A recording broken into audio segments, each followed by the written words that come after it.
স্নিগ্ধ বিষ লিখেছেন সানজিদা আক্তার মুন্নি। পর্ব সংখ্যা ৫১।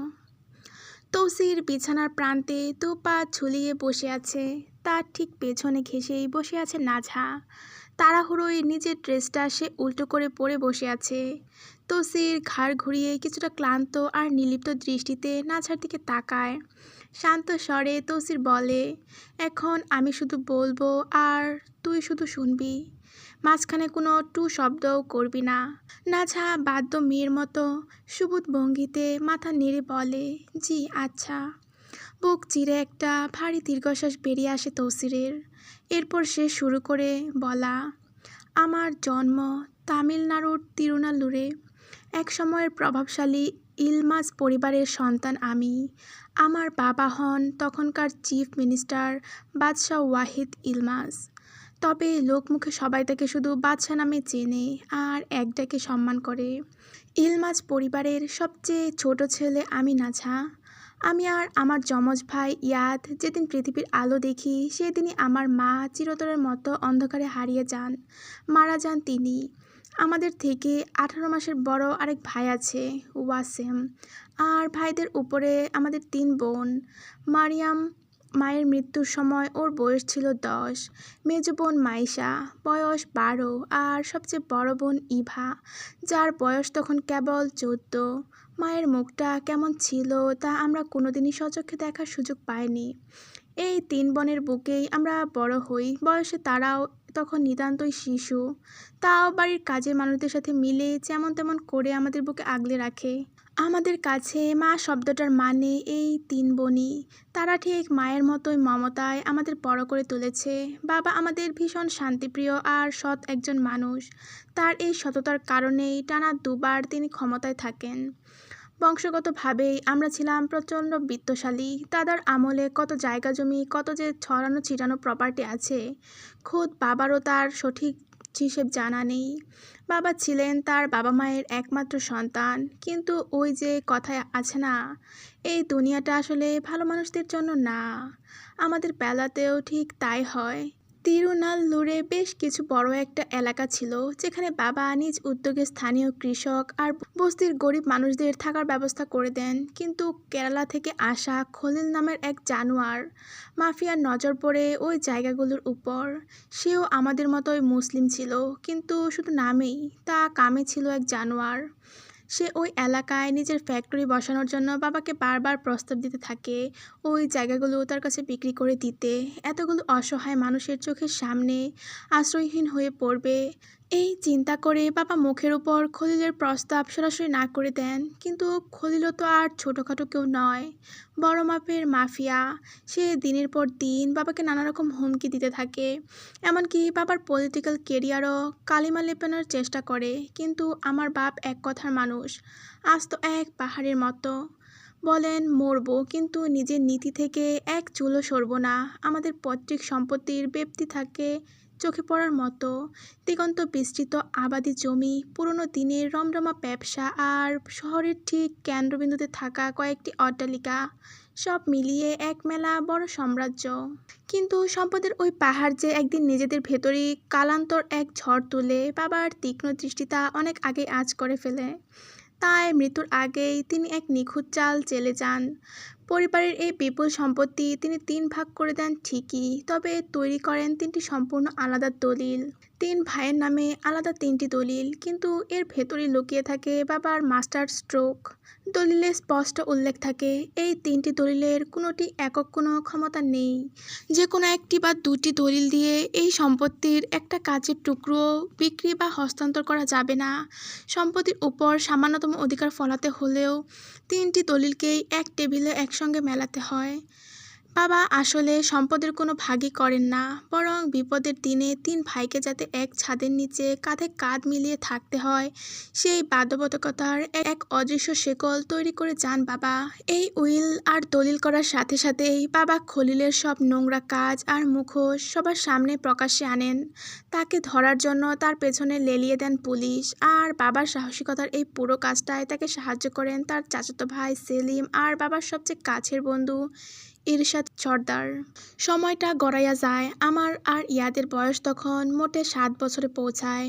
বড় আপু ইভার বিয়ে হয়ে যায়, কিন্তু দুলাভাই আমাদের বাড়িতেই থাকে, কারণ আপুকে চোখের আড়াল করতে চান না বাবা। আপু তখন 8 মাসের পোয়াতি, ভারী শরীর নিয়ে ধীর পায়ে হাঁটে। আমাদের জীবন একটা সাজানো বাগানের মতো থাকে। 3 ভাই 3 বোন, সারা বাড়ি জুড়ে হাসি খুশি আর আনন্দ। হায় রে, সেই সুখের দিনগুলো এখন ঝাপসা স্বপ্নের মতো লাগে। একদিন রাত 12টা, চারদিকে শুনশান। সিনেমায় যেমন হঠাৎ ডাকাত পড়ে, আমাদের সাজানো সংসারটায় ঠিক সেভাবে কালবৈশাখী ঝড় আছড়ে পড়ে। বাড়ির পালোয়ান আর কাজের মানুষগুলো চোখের পলকে কাইটটা টুকরো টুকরো করে ফেলে খলিলের লোকেরা। মুহূর্তেই আমাদের বাড়ি ভাসতে থাকে রক্তে। সে প্রায় শখানেক লোক নিয়ে আসে, আর জমদূতের মতো খলিল নিজে হাজির হয় আমাদের সামনে। জানোস না ঝা, দুনিয়ার সবচেয়ে বড় কষ্ট কি? যখন আপন মানুষ পেছন থেকে ছুরি মারে। সেই সেলিম চাচারে আব্বা নিজের রক্তের ভাইয়ের চেয়েও বেশি বিশ্বাস করেন, জান দিয়ে ভালোবাসেন। সেই বেইমান সেলিম চাচাই কালসাপ হয়ে ওদের রাস্তা দেখাইয়া আনে। আমাদের ছোট্ট 3 ভাইরে টাইন্না হিসরা আইন্না শক্ত করে চেয়ারের সঙ্গে বাঁধে। বাবাকেও বাঁধে। ওরা চায় মরার আগে আমাদের চোখের পানি দেখে পৈশাচিক আনন্দ করতে। কিন্তু সবচেয়ে বড় ধাক্কাটা তখনও বাকি আছে। আমাদের দুলাভাই, যার সন্তানের মা হতে যাচ্ছে আমার আপু, সেও ওদের সাথে গিয়া দাঁড়ায়, ঠোঁটে শয়তানের হাসি নিয়া। এর চেয়ে বড় ধাক্কা আর কি হতে পারে? বাবা তো এক কথায় বাকরুদ্ধ হয়ে গিয়েছিল সেদিন। আমার জন্মদাতা বাবার সামনে, আমাদের কচি চোখের সামনে ওরা আমার কলিজার টুকরা 2টা বোন ইভা আর মাইশারে চুল ধরে টাইন্না হিসরা নিয়ে আসে। বাবার পায়ের কাছে ছুঁড়ে ফেলে ওদের। শুরু হয় ধর্ষণ করা। জানোয়ারের দল ঝাঁপিয়ে পড়ে আমার বোনগুলোর উপর। 8 মাসের পোয়াতি একটা মেয়ে, পেটে তার একটা জ্যান্ত বাচ্চা। ওরা একটুও দয়া করে না। ওদের শরীর থেকে শুধু কাপড় না, সম্মান আর চামড়া হিংস্রভাবে টেনে ছিঁড়ে নিতে থাকে ওরা। বাবা হাউমাউ করে কেঁদে ওঠেন। যেই মানুষটারে কখনো মাথা নোয়াতে দেখিনি। মরে যাবেন কিন্তু মাথা নোয়াবেন না, নীতি থেকে সরবেন না, সেই বাবা ডুকরে কেঁদে ওঠেন।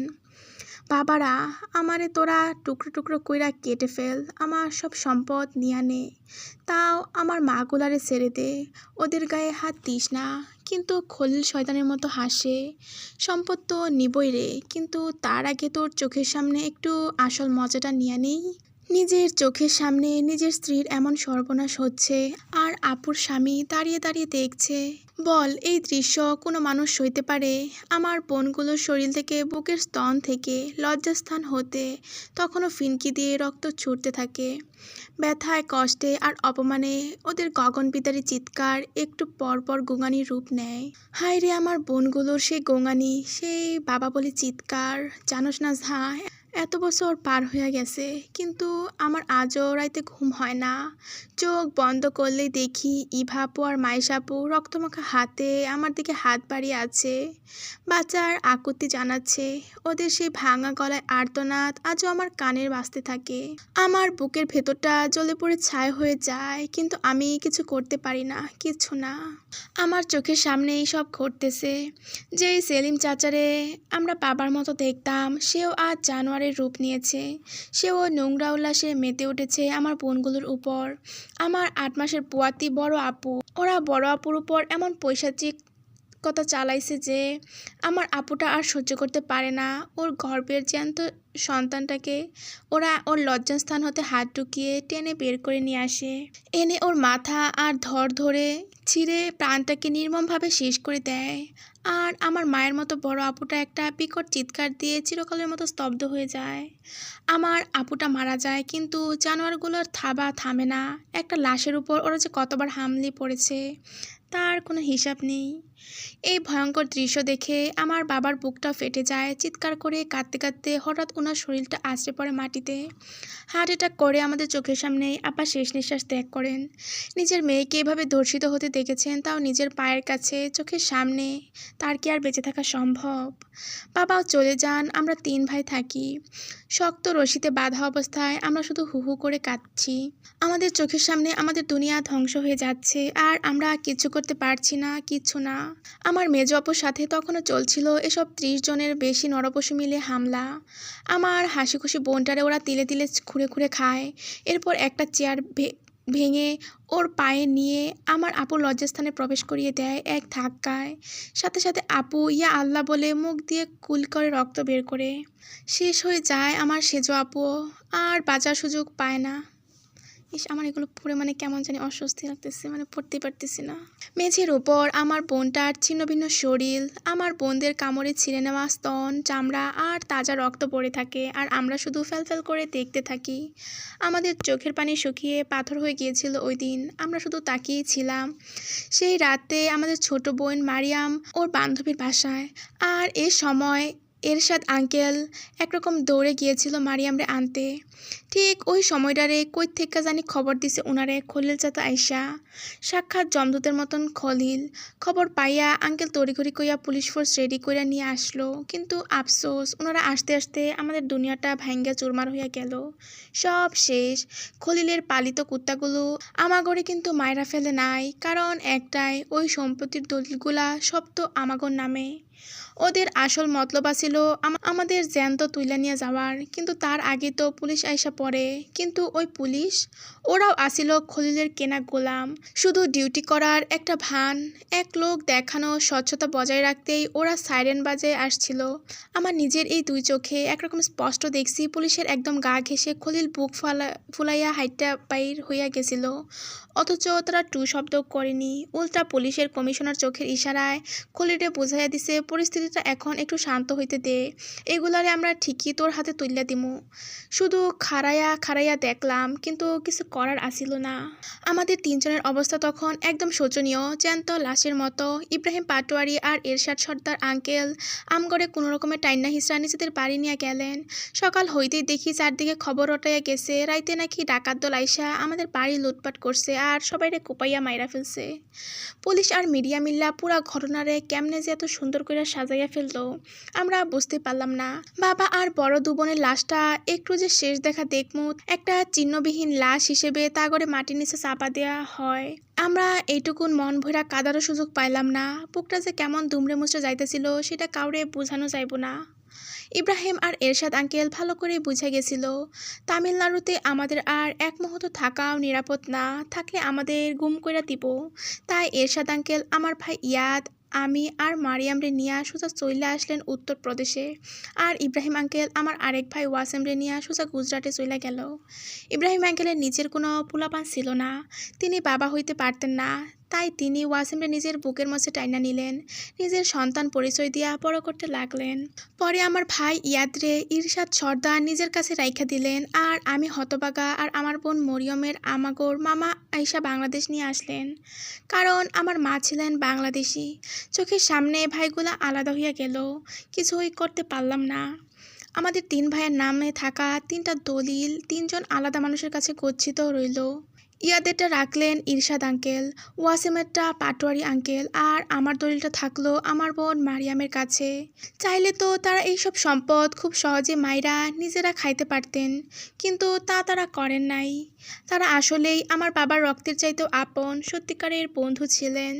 বাংলাদেশে আসার পর চোখের পলকে কেমনে একটা বছর কাইটা গেল, টুকটাক বাংলা ভাষাও আমি আয়ত্ত কইরা ফেললাম। মামা আমাদের অনেক আদর যত্ন কইরাই বড় করতেছেন। মামি অবশ্য আমগরে দুই চোখে দেখতে পারেন না, কিন্তু মামার ভয়ে মুখটাও খোলার সাহস পান না। আমরা ভাই বোন স্কুলেও ভর্তি হইলাম। আমার বোনটার বয়স তখন সবে 16তে পড়েছে। ওইটুকুন একটা মেয়ে, অথচ এই বোনটাই আমার পুরো দুনিয়া, আমার সবচেয়ে আপনজন। ওর কোলেই আমি মাথা রেখা ঘুমাই, ও নিজের হাতে আমার লোকমা তুলা খাওয়ায় দেয়, গোসল করাইয়া দেয়। মনে হয় আমার মরা মাটায় আমার বোনের রূপে ধরা দিছে। প্রথম প্রথম বাবা, বড় আপু আর মেজো আপুর কথা মনে পড়তো। রাত বিরেতে চিল্লায় উঠতাম, কিন্তু তারপর ধীরে ধীরে মানতে শুরু করলাম। বাচ্চা মন তো, তাই হয়তো মাইনা নিতে পারছি। দিনের বেলা সব ঠিকঠাকই লাগতো, কিন্তু রাত হইলেই ভয়ঙ্কর স্মৃতিগুলো, রক্তের দাগগুলো ট্রমা হইয়া ঠিকই আমারে তাড়া করে বেড়াইতো। ঘুমের ঘরে তখনও মনে হইতো খলিল বুঝি দরজা ভাঙ্গা ঢুকলো, কিন্তু হায় আফসোস, হতভাগ্য মানুষদের কপালে কি আর সুখ জোটেরে না ঝা। আমি এমন এক হতবাগা যার সুখের স্বাদ নেওয়ার সামর্থ্য কখনই হয়নি। মামা মারা যান আর শুরু হয় আমাদের উপর মামির অকথ্য অত্যাচার। তুই জিজ্ঞেস করস না ঝা, আমি কেন টাকার ব্যাপারে এত কিপটামি করি? জানস জানোস এই খাওয়ার জন্য করি। খিদের জ্বালায় প্রতিদিন চাতক পাখির মতো কাঁদতাম তখন, কিন্তু মামি এক মুঠো খাবার দিত না। রাস্তায় ফেলে দেওয়া বাসি ভাত খুঁজে খুঁজে খাইতাম। দিন শেষে ওই দুটো টাকা আর 4 মুঠো ভাতের জন্য বাসার পাশের আবাসিক এলাকায় কাজে ঢুকাইয়া দেয়। সব জাইন্নাও মামি এত নিষ্ঠুর কাজটা করে। আমাদের মামি সাফ বললে দেয়, টাকা নিয়ে আইলে ভাত পাবি, নয়তো না। খিদের জ্বালায় আমার বোনটা দেহ ব্যবসা শুরু করতে বাধ্য হয়। সারাদিন নোংরা বিছানায় নিজের শরীর বিকাইতো সে, আর আমি সেই পল্লীর গেটে বইসা থাকতাম সকাল থেকে বিকাল পর্যন্ত। সারাদিন একটার পর একটা পুরুষ মানুষের নিচে শুইতো আমার বোন, আর তার বদলে প্রতিদিন তারে দেওয়া হইতো মাত্র 200 টাকা। সেই টাকা না মামিরে দিলে মামি আমাদের খাইতে দিত, রাইতে ঘরের কোনায় ঘুমাইতে দিত। মাত্র 200 টাকার লেগা আর এক মুঠো ভাতের লেগা আমার বোনটা শরীর ব্যস্তরে নাঝা। আর এজন্য আমি টাকা খরচ করতে পারি না, আমার কলিজায় দেয় না। তখন এমনি কইরা 3টা মাস কাটে। মানুষে আমারে দেখাই কয়, ওই দেখ বেশ্যামাগির ভাই যায়। আমার বোনটা দেখতে খুব সুন্দর, তাই দূর দূরান্ত থেকে মানুষে আসতো ওর কাছে, ওর লগে শুইতে আসতো লালসায়। এইভাবে একদিন আমি গেটের কাছে বইসা অপেক্ষা করতেছি কখন আপু বের হইব আর আমরা ভাত খামু।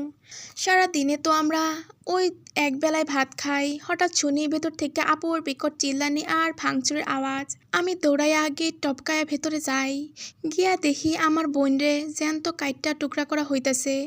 এক সাইকো নিজের রাগ মিটাইতে আমার বোনরে কুড়াল দিয়া কোপাচ্ছে, তারপর জ্যান্ত শরীরটায় কেরাসিন ঢাইলা আগুন ধরাইয়া দিচ্ছে। চারপাশে সবাই দেখি খালি চাইয়া চাইয়া দেখে, কিন্তু কিছু করে না। আর ওই সাইকোটার দাঁড়ায় দাঁড়ায় হাসে। আগুনে দগ্ধ হয় আমার বোনটা, চিৎকার করছে। আমি ওর কাছে ছুইটা যেতে চাই, কিন্তু ওইখানকার মাসি আমারে জাপটে ধইরা আটকায়। আমি চিল্লাইয়া কই, আমার বোনটারে বাঁচান, মরতে দে। মরলে এই সাইকো নিজেরে বাঁচাতে যে টাকা ঢালবে তার অর্ধেক তুই পাবি। আমি প্রাণপণে ছুটি আমার বোনের দিকে, কিন্তু পারি না। ওরা দুজন আমারে শক্ত কইরা ধইরা রাখে, আর আমার চোখের সামনে আমার বোনটা আগুনে পুইরা ছাই হয়ে যায়। আমি শুধু আসমানের দিকে তাকাইয়া চিল্লাই, আল্লাহ বৃষ্টি দাও, আল্লাহ আমার আপুর গায়ের আগুন নেবাও। আমার আর্তনাদ মনে হয় আল্লাহ শোনেন। প্রচণ্ড ঝড় আসে, তুফান উঠে, ঝুম বৃষ্টি নামে, কিন্তু তার আগেই আমার বোন মইরা যায়, যার বুকে মাথা গুজতাম, দুনিয়ায় একমাত্র আশ্রয় পাইতাম। আমি আমার আপুর পুরা লাশটার কাছে বসি, ওর গা গলে যাওয়া চামড়াগুলোতে হাত নিয়ে বৃষ্টির মাঝে হু করে কাঁদতে থাকি। বৃষ্টির পানিতে আপুর গলে যাওয়া শরীরটা ধুয়ে যেতে থাকে। ছোট্ট আমি কাদার মাঝে বসে আপুর শরীর হতে গলে যাওয়া মাংসগুলোকে হাতের মুঠোয় নিয়ে জোড়া লাগানোর চেষ্টা করি, কিন্তু মাংস তো আর জোড়া লাগে না রে নাছা, আর লাগে না। কিছুক্ষণ পর সেখানে এসে পৌঁছান ওই পল্লীর মালিক, মানে বিবিজান।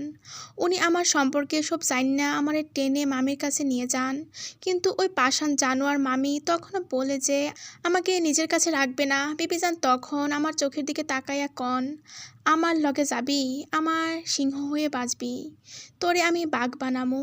আমি বিন্দুমাত্র না ভেবে বলি, যাব, যদি ওই মাসি আর ওই সাইকোটারে সবার সামনে মারতে দেন। বিবিজান সাথে সাথে হেসে ওঠেন, খাঁটি মাল পাইছি তাহলে, আয় মার। এই বলে উনি আমাকে আবারও সাথে টেনে নিয়ে যান। ওই মহিলা আর সাইকোটারে আমার আপুর লাশের পাশে হাত পা বেঁধে চিৎ করে শোয়ানো হয়। আমার হাতে তুলে দেওয়া হয় কোড়াল। আমিও মনের যত রাগ যত কষ্ট সব ওদের উপর ঝাড়ি। ওদের বুকের উপর উঠে একের পর এক কোপ দিতে থাকি। কোপাইতে কোপাইতে কলিজা ফুসফুস পর্যন্ত বের করে আনি। টান্না সিরা, তাও মন ভরে না। 8.5 বছর বয়সে আমি প্রথম খুন করি। তারপর শুরু হয় আমার খুনের অধ্যায়। সব মিলিয়ে প্রায় 150 মানুষ খুন করি আমি 12 বছর বয়সের ভেতরই। সেদিন বিবিজান আপুর পোড়া শরীরটাকে কবর দিয়ে আমাকে বলেন, তোকে তৈরি হতে হবে প্রতিশোধের জন্য। আমিও সেই কথা মগজে গেঁথে নেই। আমায় এনে স্কুলে ভর্তি করানো হয়। আমার জন্ম 1995 সাল, কাগজে কলমে সেটাকে তিনি 1992 করে দিয়েছেন।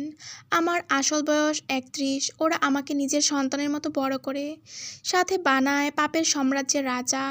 ধর্ষণ বাদে এমন কোনো পাপ নাই যা এই তৌসিরের হিস্ট্রিতে নাই। তবে হ্যাঁ, ওরা আমায় এতটাই খারাপ বানায় নাই, আমি খারাপ নিজ থেকে হইছি। আর তুই জানোস তোর এই বাড়িতে কার কথায় পাঠানো হয়েছে? খলিল তোর বাপ চাচারে হাত করছে, কারণ ও জানে শিকদার বাড়িতে আমি আছি, কিন্তু কেডা আমি সেটা কেউ চিনে না। আর আমারে ধরার লাগাই তোর বাপ চাচা তোরে এখানে পাঠাইছে। আমারে ধরতে পারলে আমার ভাই গড়েও পাইব। আমাদের 3টা দলিলই ওর বড় প্রয়োজন, তার বাপ চাচা ইন্ডিয়ার বর্ডারে চোরা কারবার করে আর খলিলের লগে তাকেও সম্পর্ক খুব গাঢ়, তাই টাকাও খাইছে বহুত। এই বাড়িতে কে তামিলনাড়ুর সেটা জানতে আর নিজেদের শক্ত অবস্থানে রাখতেই তোরে বিয়া দিছে, আর তালহারে বিষ তো এজন্যই খাওয়াইছে। তৌসিরের কথাগুলো এক একটা ভারী পাথর হয়ে নাঝার বুকে আছড়ে পড়ে। ও পাথরের মতো জমে যায়, ঠোঁট ফাঁক হয়ে থাকে কিন্তু গলা দিয়ে একটা শব্দও বের হয় না। বুকের ভেতরটা হু হু করে কেঁদে ওঠে, কেউ মনে হয় খাবলে খাবলে কলিজাটা ছিঁড়ে টেনে নিচ্ছে। চোখের কোণ বেয়ে নোনা পানির গাল গড়িয়ে পড়ছে অনবরত, থামার কোনো নাম নেই। নিজেকে আর কোনোভাবে সামলাতে পারে না নাঝা, হাঁপাতে হাঁপাতে ঝাটকা মেরে উঠে দাঁড়ায়। এক প্রকার প্রায় ছুটে গিয়ে ঢুকে যায় ওয়াশরুমে, দরজাটা ধাম করে লেগে যায় পেছনে। তৌসির স্থির চোখে ওর যাওয়ার পথের দিকে তাকিয়ে একটা দীর্ঘ তপ্ত নিঃশ্বাস ফেলে মনে মনে বিড়বিড় করে, সব ব্যথা আইজ তোর সামনে ঝাইরা দিলাম রে নাঝা, এইবার দেখমু তুই আদৌ আমার এই সংসারের যোগ্য কিনা। আসলে তৌসির আজ ইচ্ছে করে সব সত্যিটা নাজহার সামনে উগরে দেয়। এ তো এক কঠিন পরীক্ষা, সে দেখতে চায় নাজহা কি তৌসিরের বলা এই কথাগুলো নিজের বাপ চাচার কাছে গিয়ে ফাঁস করে দেয়, নাকি বুকের ভেতর চেপে রেখে মেনে নেয় সব। নাজহার জীবনে সবচেয়ে বড় পরীক্ষাটা শুরু হলো ঠিক এই মুহূর্ত থেকেই। ওদিকে ওয়াশরুমের ভেতর নাজহার অবস্থা ভয়াবহ। বেসিনের কলটা পুরো ছেড়ে দিয়ে অঞ্জলি ভরে ভরে পানি দিয়ে মুখে ঝাপটা মারছে সে, একবার দুবার তিনবার, কিন্তু কিছুতেই ভেতরের আগুনটা নিভছে না। ও চোখে মুখে পানির ঝাপটা দিতে দিতেই ফুপিয়ে ওঠে বারবার, নিজেকে শান্ত করার আপ্রাণ চেষ্টা করেও পুরোপুরি ব্যর্থ হয় ও। তৌসিরের এক একটা বিষমাখা তীর এসে বিঁধে বুকের ঠিক মাঝখানে। ভেতর থেকে শেষ হয়ে যাচ্ছে নাঝা, একদম শেষ হয়ে যাচ্ছে। কিছুক্ষণ পর ধীর কাঁপা কাঁপা পায়ে ওয়াশরুম থেকে বেরিয়ে আসে সে। ভেজা মুখ, লাল হয়ে ওঠা চোখ, এলোমেলো চুলে কোনো মতো এসে দাঁড়ায় তৌসিরের সামনে। তৌসির এক দৃষ্টিতে তাকিয়ে থাকে নাঝার কান্নাসিক্ত রক্তজবার মতো লাল চোখ দুটোর দিকে। নাঝা কিছুক্ষণ মূর্তির মতো দাঁড়িয়ে থাকে, কথা বলার ভাষা তো সে হারিয়ে ফেলেছে। নিজের পরিবারে এত বড় জঘন্য কীর্তি, আর সব না জেনে নিজের হাতেই করে ফেলা গাদ্দারি, আর তৌসিরের বুকের ভেতর এতদিন চেপে রাখা এই ভয়ঙ্কর ক্ষত, সব মিলিয়ে নাঝার ভেতরটা ফাঁকা ফাঁকা লাগছে। হাত পা থরথর করে কাঁপছে তার, ভেজা চোখে তৌসিরের দিকে এক দৃষ্টিতে তাকিয়ে থাকে নাঝা। কিছু একটা বলতে চায়, ঠোঁট নড়ে ওঠে কিন্তু গলা দিয়ে শব্দ বের হয় না। ঠিক তখনই হঠাৎ মাথা ঘুরে ওঠে ওর, চোখের সামনে সব ঝাপসা হয়ে আসে। পা দুটো আর শরীরে ভার নিতে পারছে না, তার চারপাশটা দুলে ওঠে কেমন। তৌসিরের সামনেই টাস করে হেলে পড়ে নাঝা, পড়ার সঙ্গে সঙ্গেই ওর মাথাটা সজোরে গিয়ে ঠোক্কর খায় খাটের শক্ত কাঠের খাট পাশের কোণায়। আর মুহূর্তের মধ্যেই নাঝার মাথা ফেটে ফিনকে দিয়ে রক্ত বেরিয়ে আসে, মাথা থেকে লাল রক্ত গড়িয়ে নামে কপাল বেয়ে, ভিজিয়ে দেয় ওর চোখের পাশটা, কান গলা সব। তৌসির সেকেন্ড কয়েকের জন্য পাথর হয়ে বসে থাকে, মাথার ভেতর সব এলোমেলো হয়ে যাচ্ছে ওর। চোখের সামনে ঝট করে ভেসে ওঠে অতীতের সেই ভয়ঙ্কর দৃশ্যগুলো, রক্তে ভেজা মাইশা, নিথর হয়ে পড়ে থাকা ইভা আর মরিয়মের জ্বলন্ত মুখ। এক এক করে সব ভ্রম জীবন্ত হয়ে উঠেছে তার চোখের সামনে। আর এদিকে নাঝা ধীরে ধীরে অচেতন হয়ে যায়, ওর চোখের পাতা দুটো ভারী হয়ে নেমে আসে নিচে, ঠোঁট ফাঁক হয়ে যায়, ওর তাজা রক্ত ছড়িয়ে পড়তে থাকে মেঝেতে। তৌসির এক দৃষ্টিতে তাকিয়ে লক্ষ্য করতে থাকে, তৌসির এক দৃষ্টিতে তাকিয়ে থাকে অবশ নিথর নাঝার ন্যায়। কিন্তু ঠিক তার পর মুহূর্তেই ভেতরে জমে থাকা সব শক্তি, সব আতঙ্ক, সব ভালোবাসা এক করে বুক চিরে গগনবিদারী চিৎকার দিয়ে ওঠে তৌসির, বিবিজান, ও বিবিজান, আমার নাঝারে বাঁচাও বিবিজান।